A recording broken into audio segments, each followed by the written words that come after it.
Hey everybody, how's it going? Well, we're out here on a Monday enjoying a little spiced Virginia and some good old lanterns. Here we have a number 2 Blizzard. Now this is the one I made my last video about.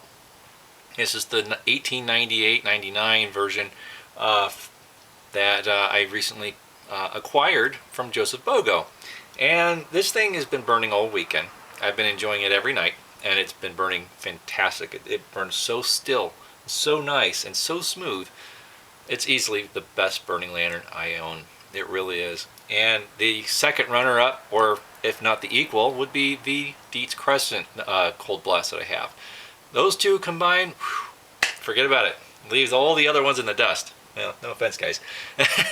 My rayos do pretty well by themselves. I mean, those big cold blasts do kick out some light, and they do burn fairly well. But not quite to this caliber. They're just a little bit of an underdog. Not by much, but just enough. But anyways, this thing is a real peach. It's a special lantern. And it's an honor to have something as early in the Cold Blast lineup of Dietz as this thing is. It really is a cool piece. I'm really just, I love it. I'm just enjoying the heck out of this thing. And it's fun. It's a really nice burning lantern, and no complaints at all. Now I did swap the globe out. This is the globe that it came with, and it's a really nice red flash, nondescript globe.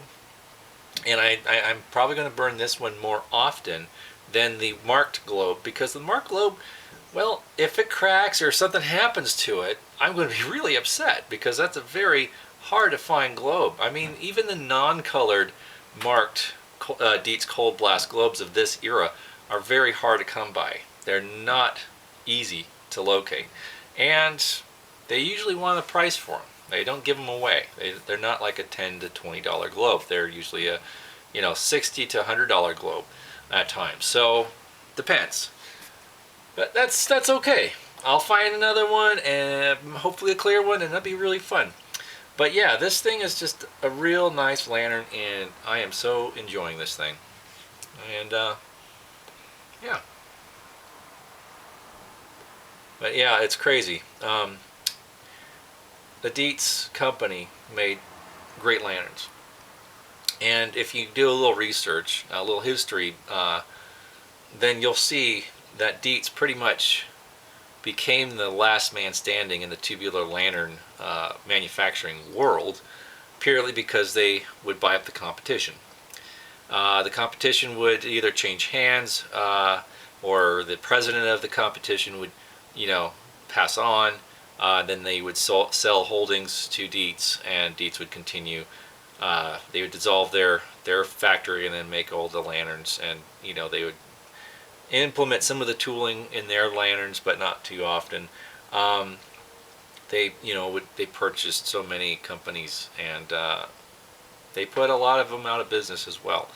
But that's just the name of the game. It really is. I mean, let's be fair.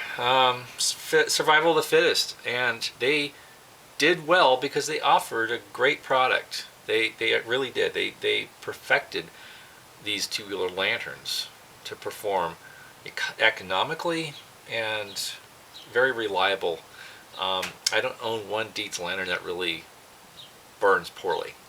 And if it does, it's my fault. It needs to be cleaned properly. And then usually when it gets fixed, then it burns great. And it stays burning great. This thing, I've not done a thing to it except for dust it off and put oil in it, and that's all I've done. It has an older wick in it, and a lot of the guys that I've talked to on the tubular lantern group, they swear by the old wicks, that they're a superior quality than what's being made today. Even if the 100% cotton wicks, there's something about the old wicks that seem to work better.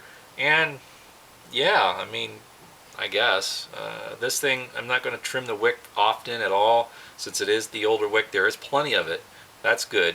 But yeah, it burns, and it's burning fantastic. You can see that it's not even moving. It's so still and so steady.